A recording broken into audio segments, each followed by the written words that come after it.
Good evening, everyone. Welcome to Every Week We Follow. I am honoured and privileged to have Andrew Stats, LUFC Stats, and fellow fanalist Andrews on the show tonight. Welcome, mate. Thank you. Well. We'll get to you in just a second. So, welcome, everyone. James is off doing James things. He's back on Monday to do the review of this Leeds game, and we'll pick it apart. But while you're here, if you can, please like and subscribe, and hit that hype button if you like this kind of content. Come on the journey with us as we navigate this social media mayhem. But yeah, anything you can do, hit that like and subscribe button. And as usual, we're still running the competition for Acorns Children's Hospice. So there's a QR code down here in the corner. If you're watching it on TV and scan that, that will take you to the Just Giving page, where you can win this wonderful signed Aston Villa football by the 24-25 squad. So Jacob Ramsey's still on there, which is lovely. And then we've got a couple of signed pictures from Peter With and Brian Little in the background there, which will all be yours. Now, we were going to be doing that draw in December. However, I'm postponing it. So all your entries are still valid, but we're going to try and do a bit of a charity night in the new year. I want to raise £1,000 for Acorns. We're at about 400 at the moment. So we're going to have a big push over Christmas, and I'm talking with Attic Brewery, where I do the Claret and Brewery podcast once a month, and I'm hoping that they can be involved and we can have a bit of a live YouTube session where you guys send your questions in, and we'll have a roundtable kind of live debate, and hopefully we can raise some money for that night. So stay tuned for that, and we'll keep you updated in the new year. So all your entries will be valid and what forth. So I don't know about you guys, but I am super excited that the Premier League is back this weekend. International football drives me insane. All I do is spend my time worried about people getting injured, and I don't want it, and it drives me nuts. So yes, we've got Leeds United away on Sunday at 2:00. And that brings me to you, the wonderful Andrew. If you'd just like to introduce yourself and tell us a little bit about how you became involved in Fanalysis and your journey as a Leeds supporter, if you can. Journey as a Leeds supporter, it kind of starts 1991. I was sort of 6 years old. Went to my first game on April the 13th, 1991, when Leeds played Liverpool. Actually, the year after you'd finished second, I think, in the old First Division. Runners up to Liverpool. Liverpool actually won that game 5-4, and I was kind of hooked from there. And the famous song has had its ups and downs, and I've been a fan for nearly 35 years, and we've been through the mill from sort of winning the First Division to the European Cup runs, the Champions League, Europe, and dropping out into the Championship in 2004 and relegations, League One, administration, all sorts, you name it. And as far as Fanalysis go, just kind of got approached and said, I think you'd be really good at this. And lo and behold, Michael McIntyre has brought us all together, which we're eternally grateful for. And opportunities like this are really, really good. So, very honoured to be part of this evening. And I'm hoping you don't keep up your good record at Elland Road, because you've not lost at Elland Road in a Premier League game since the final day of the 2002-03 season. I know we had one in COVID when you won 1-0. Had a 0-0. That's the one you won 3-0 at Elland Road and won Jesse Marsh's first games in charge. So you're a bit of a bogey team for us, and I'm just kind of pleased Gareth Southgate's retired because he likes to score a goal or two against Leeds at Elland Road, certainly in the mid and early noughties in a couple of victories that you had. Yeah, it's a strange one, Elland Road, for me, because it always feels like a tough place to go, right? Yeah. And I feel like in terms of, we had some battles in the championships which are obviously a little bit closer than there have been, and we've been fortunate in the last 3 games that we've played at Elland Road that we've been victorious. I said to you off camera that, like, in theory, Villa have got 3 games now that takes us into December, and on paper, and I say this every show, if only football was played on paper and not on grass, we'd have a chance. That looking at these fixtures, we've got you guys on Sunday, Young Boys next week in the Europa League, followed by Wolves at home. I would be going 3 points, but we've just been so inconsistent this year. So far, we still started so poorly, and it just, I don't know, it could be a potential banana skin, because one thing I want to talk to you about, Andrew, actually, because we have struggled to be clinical in the final third. We've obviously had a little bit of an upturning form with the games against Spurs, City, Liverpool, and Bournemouth. 4 fixtures that I was not looking forward to and wasn't expecting to get a lot out of, to be fair. So to get 9 points out of 12 out of them was absolutely exceptional. But we still haven't. I mean, in comparison to the last 2 seasons, we've only scored 13 goals. And like this time last year, we'd scored 17. Previous season, we'd scored 26. And like, I'm interested to get your point, because there was an interesting. I watched Match of the Day before the international break, right? And where you guys lost 3-1 to Forest. Because I always try and kind of get a little bit of an insight to what we're coming up against. And I've got this graphic to show you. And it was on Match of the Day. So just bear with me for 1 second. We're just going to flip to that. And this is the. So we're looking at chances created, chances scored, big chance conversion, goals, expected goals, etc., shooting accuracy. And I know that stats don't really tell a true reflection, but what really interested me was we're like in the bottom 3 for chances created, and you're 10th. So actually, we're not creating chances, but scoring the ones that we are. So maybe we are being clinical.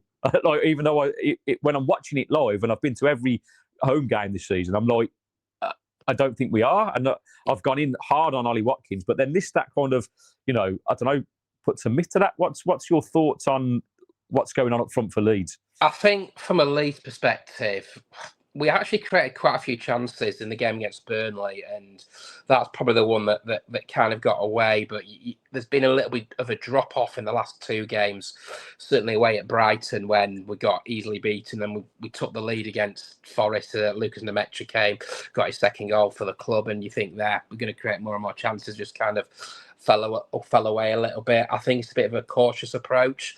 I think if we are going to stay up with taking chances, it's probably going to be the home form. Our fixtures are certainly coming up to the run up to Christmas. You've got obviously the Villains on Sunday afternoon, and then we go to the Etihad, and then we've got Chelsea and Liverpool after that before a trip to the G-Tech. Just before Crystal Palace at home as well. So I thought a tough run of fixtures. Wow, that's We've got to start being a bit more lethal. The home form hasn't been too bad. I say if you look at it, we won 1-0 against Everton the opening day of the season. Dubious penalty, but you take them. Drew to Newcastle, drew to Bournemouth, that we probably should have won that game, in all honesty. Lost to Tottenham again, and again we played really well against Tottenham at home, and then for the first 45 minutes we played really, really well against West Ham. So it's just being clinical in front of goal. I was actually quite excited when we brought in Dominic Calvert-Lewin, because I actually thought it'd be I think he's a Yorkshire lad as well, that it'd be a really decent signing for Leeds, and his general hold-up play is really, really good. It's just having the chances created for him, which I think we've been lacking a little bit with the wingers at the moment. He was rumoured to be to potentially a target for us in the summer when all the speculation about Ollie Watkins was going on. And if I'm honest, the comparison is there between the two of them, in that actually, because what you said there is very similar to what Ollie's doing this season. Hold-up play, sensational. Off the ball work, can't complain.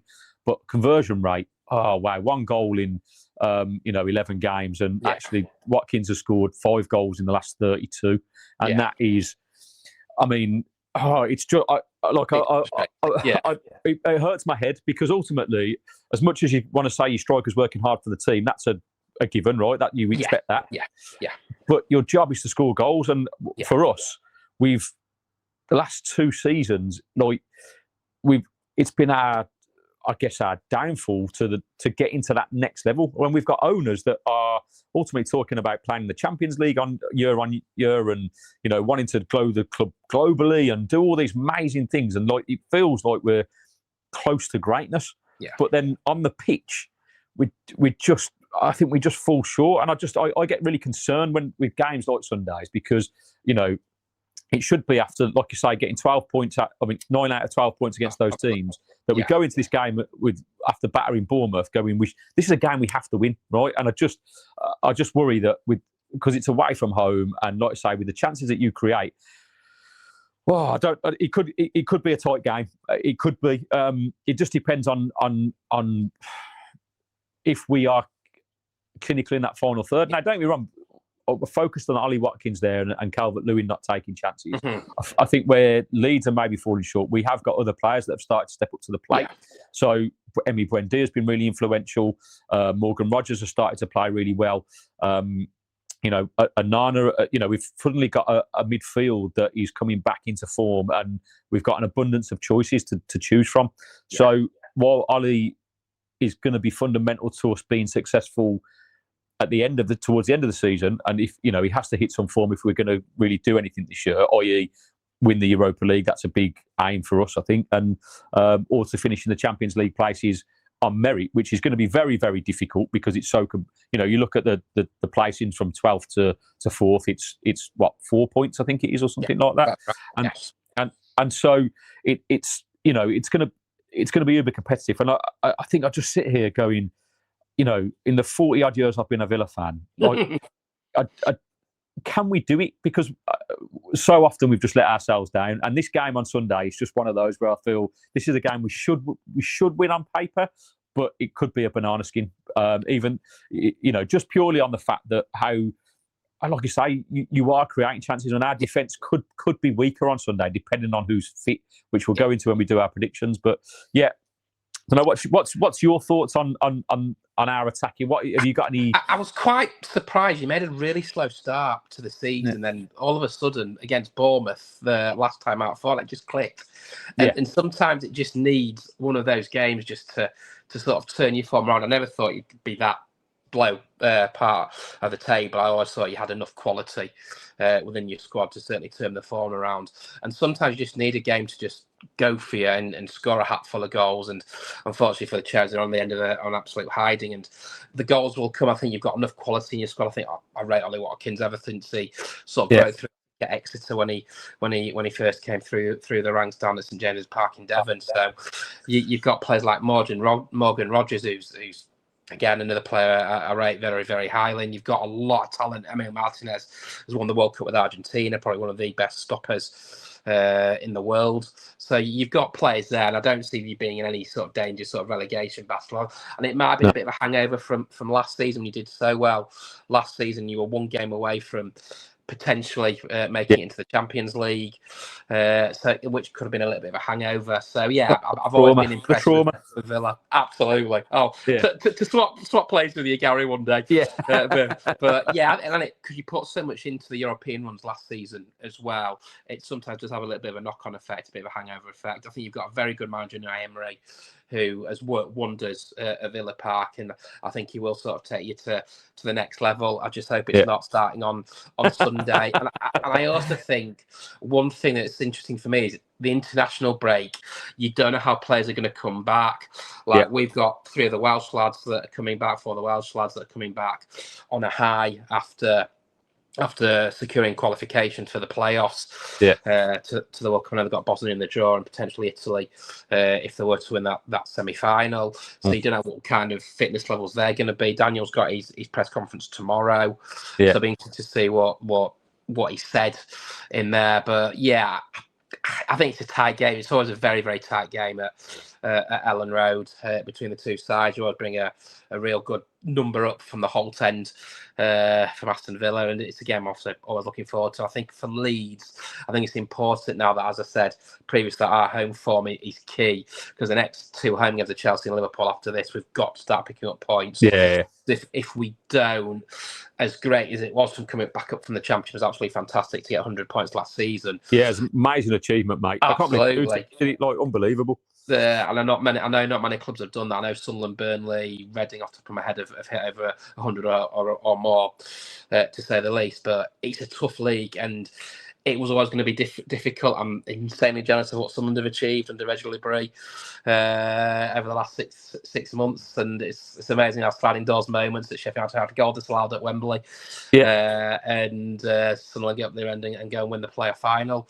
But yeah, we know we're in for a tough season, and our aim is to finish 17th. And if we can do that this season, I think that's job done. And then you have to build. It's like you guys when you came up in 18-19, and you stayed up in the last of the season at the London Stadium in COVID times. I won't use Hawkeye as kicking you in the Premier League. I think you've probably heard that. so many times over the last 5 years. But mate, look, you make your own luck, right? Whoever turned that up was a genius. Genius. And there was more games after that as well. It wasn't just that one game. I decided that you had to go out and win the other games. And I think if you stay up that first season, you can then build for the following season, and that's what we have to try and do. Well, because it's that's the first stepping point. You step that first year 2 then get season, hopefully year 3 gets easier after that. So absolutely, yeah. And look at and that's the key, isn't it? Right, because look how the teams from the Championship have struggled. Like last 3 seasons, 3 teams that have come up have gone straight back down, and you've got to. I mean, this is the first season where hopefully that won't happen. Looking at what Sunderland have done, they've had a magnificent transfer window. You know, like yourselves, it was similar to, I guess, likes of Luton previous seasons and Ipswich. They've had a good go, but haven't quite had the quality in terms of, ultimately it comes down to scoring goals, doesn't it? You know, in the Premier League, that's really difficult to do. It's one thing in the Championship, but the Premier League's a different kettle of fish, right? And so absolutely, and you get more chances in the Championship. Like we scored over 90 goals last season, and our last 2 home games were 6-0 and 4-0, and you can see why. And then you come into the Premier League, and it's very difficult to score goals. We've got 10 in 11 off the top of my head at the moment, but we are coming to that crucial time of the season when the league table does start to settle down, and games come thick and fast in December, so up to the Christmas period, and you get a better idea of where you're going to be sort of come the end of the season. Mate, like you said, the realistic aim for yourselves and the other promoted teams is that 17th spot, right? As long as you don't break that, because that is the dream. Like Sunderland are living the dream at the moment, but I've no doubt that if Xhaka got injured, for instance, they'd be screwed. And you know, they're one injury away from, and they will ultimately fall off. It was like Forest last year. However great they were, and they played some wonderful football, and you know, were pushed into the third for so long, weren't they? And then all of a sudden, you know, it's a long season, and you know that 38 games when it takes its toll on your squad, and you know there aren't many teams in the Premier League that have the riches of having 2 squads. You know, we're all trying to achieve that, and that's got to be the aim. But there's no reason why you can't. Like I say, looking at that graphic with the chances that you're creating, you're playing like Leeds have always, even from the Bielsa days. Like I used to, if I'm honest, I used to hate you guys. Right, I used to come to Villa, and it was when you're at Villa Park, a bit of a bogey team. Like, and I know that we had a little chat with that shirt you're wearing. If you just want to tell them, where's that shirt from, mate? This is the 91-92 season, the year we did win the league. We went to Villa Park on November the 24th, 1991. The game was live on ITV. I think it was presented by Elton Wellesby. I remember those days, mate. The days, and they had Ron Atkinson in the dressing rooms. Actually, it's on YouTube, the game. I don't think you'd lost too many at home that season. I think Man United had beaten you early doors through Steve Bruce penalty, and then we just went to Villa Park and we absolutely annihilated you 4-1. Chapman got 2, Rod Wallace and Mel Sterland, and we were brilliant that day. And that was kind of the start of, as a young boy, thinking, we've got a chance of winning the league. Although, funnily enough, even that year, Villa were a bit of a bogey team because he came to Elland Road and drew 0-0 and Gordon Strachan missed a penalty. So even then, we struggled to, and we haven't got a great record over the last 30 years at home to Villa Park. I don't think it's that many wins off the top of my head. I can recall. I think Mark Bosnick's got sent off one year in '95, but obviously the big memory for me with Villa is the 1996 Coca-Cola Cup final, on March 24th, '96, and we were goddamn awful that day, and that was kind of the beginning of the end of that team sort of disintegrating, and the pressure on Howard Wilkinson just kind of got too much, and he was sacked the following September. And well, mate, we can't gloss over the fact that we were brilliant in that final. You were, Misalovic, Ian Taylor, and Dwight York, mate. It was one of my. I was 16 at the time when that happened, and what a year for football that was, because we won that. Then the Euros were on, and we got to the, and we came so close to winning the. Like it was, I thought we were going to do it, and I remember as a 16-year-old lad just falling off my chair in that summer numerous times. One when we won the cup, and 2 when I think it was against Germany when Alan Shearer scored the first goal. And I thought, this is it. We're going all the way, and then obviously we didn't. And Gareth Southgate, God rest his Villa soul. He got a pizza advert out of it though, so that's all right. Right? The trauma, even there's highs and lows of football, and that's what we love about it, right? So absolutely. Right. as we're picking it apart, mate, and you've clearly got some fantastic in-depth knowledge about Leeds, right? We're going to go on to our hat-trick quiz, right? Which is basically, mate, which is 3 questions. You've got the tap-in. Yes. You've got the curler from the edge of the box. We can keep you on that one now, sorry. And then you've got the Thunderbolt, which is the 30-yard one for your hat-trick thing. And if we get there, we've got a bonus question. You can either get bragging rights or you get, another opportunity to maybe bag that hat-trick. So no pressure, mate. It's just a bit of fun. Like I said, the tap-in's a nice and easy one. Right. Yes. So here we go. Right. When Aston Villa were promoted back in the Premier League in 2019, which Leeds manager famously missed out after the Spygate season? That would be Marcelo Bielsa, who was actually coincidentally having a press conference with Uruguay at the moment. Was he really? Yeah. Mate, absolutely correct, mate. Well done. A nice, simple one to ease you in. Yes.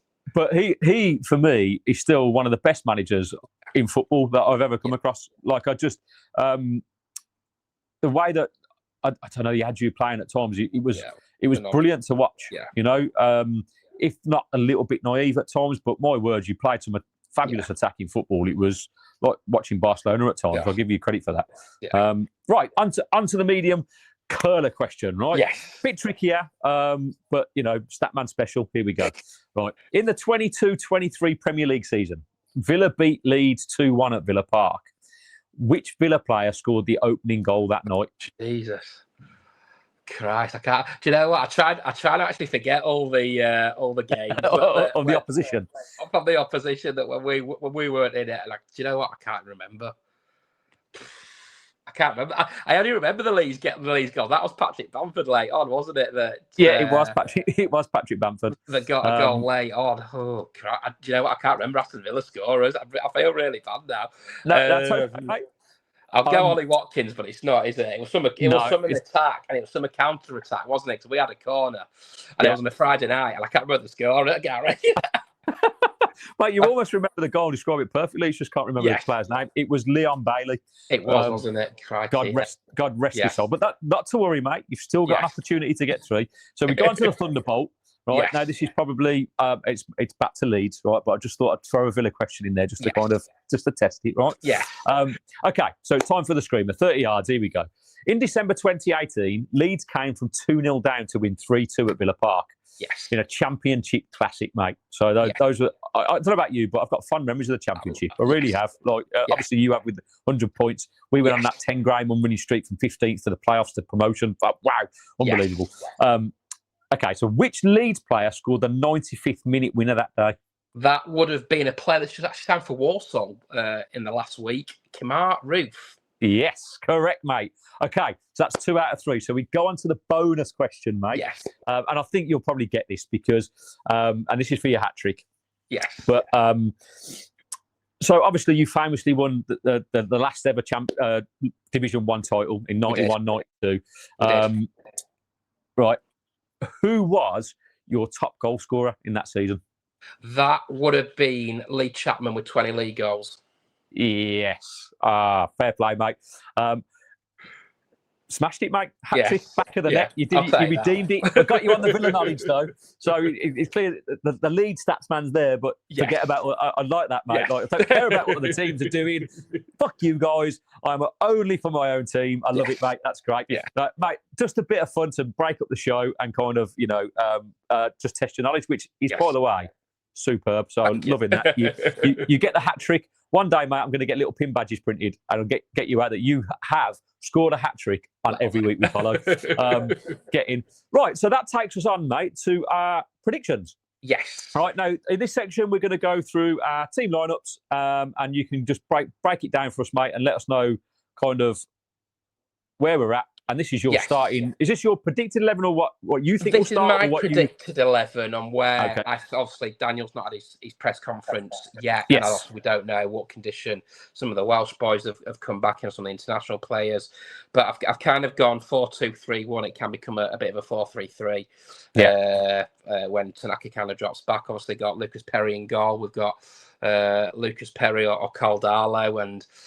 Perry's done all right. I think he probably could have done better against Forest with one of the goals that Sangare scored.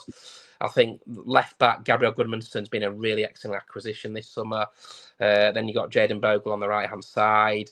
Now we went Jakob Biol and Joe Rodon. Joe Rodon's had a brilliant season, probably our player of the season at the moment. In the back four against Nottingham Forest, so I'd guess that would probably be the same. Then you've got probably Tanaka, Longstaff and Ethan Ampadu sort of sitting the three defensive midfielders. Yeah. I'd like to see Dan James come in. I think he's been in sparkling form since on international duty. He set up a goal on Sunday night, then he scored one midweek as well for Wales in the World Cup qualifiers. Noah Okafor has been a real good lining. Has been a really good light, should I say, this season, and then he scored a couple of goals and he set up a few goals. And then sort of the main man, he went with Luke Nemecha because Dermot Calvert-Lewin was holding a little niggle going into the Nottingham Forest game. But I think you've got your wingers there, and I think that's what we've lacked, a little bit of creativity, a little bit of spark to kind of break down the defences. And it's funny because I go back to sort of the 17-18, 18-19 campaign. We had a little Spanish wizard called Pablo Hernandez, who I remember him. Was brilliant. He could unlock defences as sort of that number 10 role, and I think that's what we've kind of lacked a little bit at the moment. I think we've got a little bit of Noah Okafor on one wing, and potentially Dan James has got a little bit of pace about him as well, which kind of lacks a little bit. We've hopefully got Willie Nonta coming back off injury as well. He's been out for a wee while since September, so I'm hoping to see him potentially be back on the bench. He didn't make the bench against Nottingham Forest, so that'd be personally my lineup that I'd go for on Sunday afternoon. Obviously, we don't know the condition that we've got a lot of players that have been on international duty. Okafor's fallen out with the Swiss manager, so he hasn't been one. I'm hoping Dan James does start, because Dan James does give us a little bit different, and he has that little bit of vavavoom, that little bit of pace. I think he scored actually at Villa Park in a hell of a game back in 2022 that I think was 3-3. That swung 100 ways. I think he got a couple of goals that game as well. So that's the team I'd like to see. But again, we'll wait and see. Who out of those is your one to watch? You mentioned Dan James there a couple of times. Dan James on one wing, and Noah Okafor probably the main. To probably go Noah Okafor. He's the one that can kind of create things. He created a couple of goals against Wolverhampton Wanderers in a 3-1 victory against Molineux in September, and he got a goal that day as well. Also got his first goal at Elland Road against Tottenham Hotspur back in I think in the start of October. So probably Noah Okafor is probably the one if you're a Villa fan, the Leeds player to watch. Okay. So that brings us warmly into our starting 11. This is now again, like you just mentioned there, mate. This is all subject to press conferences tomorrow and about updates on people who are fit. Now, like this is my predicted one. Guys, if you regular watchers of the show know I always get this wrong. It just shows that Unai Emery knows a hell of a lot more about football than I ever will. This is just kind of my opinion on what I'd like to see. And the main thing for me is this left-back position for us, mate, is Ian Maatsen, because I really rate him. I think he brings pace and energy to our team. And I think if you play a 4-3-3 or 4-2-3-1, I think the pace in which we can attack you could be the difference in that kind of final third, and he offers something that Luca Dean doesn't. And the problem is Luca Dean has been absolutely outstanding, right? And I think Emery will ultimately go with him. But I would just, like I say, me personally, I always want to get games done, and I think if we can score an early goal, do the basics, you never know. And Maatsen's got the pace to unlock something slightly different. But I think with Buendia, we'll probably go with Digne because it just gives a little bit more cover. So we'll have to wait and see that. And then the big thing for me, mate, is the question mark is our centre-half pairing. This is where the game will be won or lost for me. Right. Is Ezri Konsa fit? Because obviously he went away with England. He played 90 minutes in the first game. And I don't watch the international scene anymore because I find it panicky, and I just worry about players getting injured, and that's exactly what's happened. He came home. Apparently, it was just a calf niggle that he felt in training, so it was a precautionary thing. But so fingers crossed he starts, because if he doesn't, right, we've got the option of Lamar Bogard or Lindelof. Now, if Lindelof is selected, my word, we've got no pace in that back four, because both Torres and Lindelof, unfortunately, like Torres is a way better defender, but where our weak point is if you can get us turned around, running back towards our own goal, as you mentioned, Dan James and Okafor on the then we could be in some serious trouble because we haven't got the pace to cope with anything that's quick, really. So I'm praying that Cons is okay. Now, what could happen is if Cash is fit, then I think Bogard will play centre half. He could also play Kamara in centre half and play Bogard as a holding midfielder. He could play Onana and drop one of those. So there's a variety of things that could happen in that back four. And if Cash is out injured because he didn't play, he was on the bench for Poland's last game and sat it out. So if he doesn't start, then it just disrupts it a little bit too much for me, because ultimately the reason why we've had the good results that we've had in the last 4 or 5 games, is because we've had a consistent back four. And I think that is crucial to kind of, our success, really. So I really hope that Konza and Cash are fit, and that probably Dina at left back would be our back four. Tielemans and Kamara, these two on their game, mate, they're going to be these are the ones that win us the games, because ultimately Kamara, mate, he's one of the most underrated players in the league for me. Like, we got him on a free from Marseille. He has been nothing short of exceptional. The only downside is he's been out with injury, and but I think he's back to his best. I think he's the one player when he's not in our team that we notice a significant change in how we play. And so it's unfortunate because Onana's been superb in that holding role, and he had a great game against Bournemouth. So he may have a chance of starting, but Tielemans played for Belgium while he's been away. I think that was all getting minutes under the belt. But he's the key that unlocks the potential in the further up the field, mate, in the final third. And this four here can be lethal. I think they're on form at the moment, apart from Ollie Watkins, obviously. We hope he comes to form, which we mentioned earlier. But 5 goals in 32 games hardly puts the fear in defences. But he does work his nuts off, and he's great at holding up the ball. Now, the threat will be between Rodgers and Buendia. These two have been absolutely on fire in the last 3 or 4 games, mate. And if Tielemans starts, he's the guy that gets us playing, mate. He controls the tempo of the game. He'll move it quickly through the lines. He'll get the ball to Buendia and Rodgers. And in a week, mate, where I'm saving a special mention for this guy, the super John McGinn, right? Because not only is he qualified for the World Cup, but a documentary came out on Villa's website this week and on YouTube, like, just documenting his journey from St Mirren through to obviously captaining us in the Champions League. And it's nothing short of incredible, mate. This guy, like, as you know, when you go, as part of our Fanalysis audition, we were asked as Villa fans, is John McGinn a starter or a squad player for the 25-26 season? And everybody was like, squad player, he's past his best, he's getting old. And I was like, mate, he's just been our best player towards the end of the season. Like, from the Paris Saint-Germain game in Paris, right, from that game forth, he's the one that has dragged us like up. And even if you look at the start of this season, like, the first 5 games, terrible, mate. And then this guy went, no, this is what we do. He literally grabbed us by the scruff of the neck and got us playing. The energy, the work rate. And while he's not a right-sided midfielder by any stretch of the imagination, he offers very little going forward in terms of width, right? But what he will do is he'll cover any defensive options. Like, so any threat that you offer down that left-hand side, John McGinn will be there. And actually, he's another one that kind of can score goals from that position. He won't be beating players down the wing and getting crosses in, but he will be an absolute handful in that area, and probably will switch with Rodgers and play a little more centrally. And there's goals to be had. And I've got to, mate, I'm excited about the game now. Now I'm talking about it, I'm thinking if we can actually do these things, we've got a great chance of winning. And then it brings us to Ollie, who unfortunately just hasn't really kind of got any kind of form at the moment. I think his confidence is in the toilet, like his decision making and his overall finishing is just not good enough. He desperately needs a goal. And who knows, maybe it could be Sunday. I know you're not hopeful for that, but we need him to score just to kind of offer something, because I think Emery's probably looking at either getting somebody in to challenge him or at least replace him in January. I think it's part of the reason why Harvey Elliott's nowhere near our team, even though he probably should be. But I think that, there's lots of speculation in the Villa forums, and that we're basically going to send him back to Liverpool. We'll use that money that we were probably going to pay for him to look at other investments because Ollie is really struggling.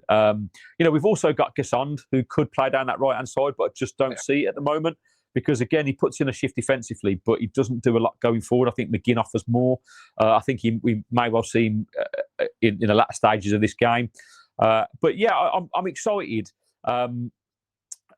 Because one, it's obviously the game after an international break, but like you, dubious about how these guys are going to perform with them all being away, and you don't quite know, do you? Like, it's still, we've had a break, but they haven't, and so they've been playing football, and it often goes one of two ways, doesn't it? They either come back super lethargic, or they hit the ground running because they're on, like you say, you've got your Welsh lads who are buzzing from qualifying. You've got Tillemans and McGinn who have just qualified for the World Cup, so they should be on a high. And the other person that I haven't mentioned, mate, that I would love in this squad, but Emery won't play him and will be an absolute threat from the bench, is Team Malen.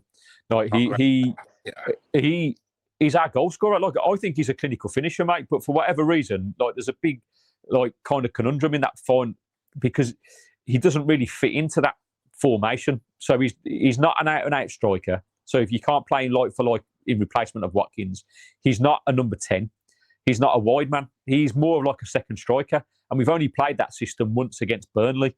So it's something that potentially Emery could try against you guys because it could work.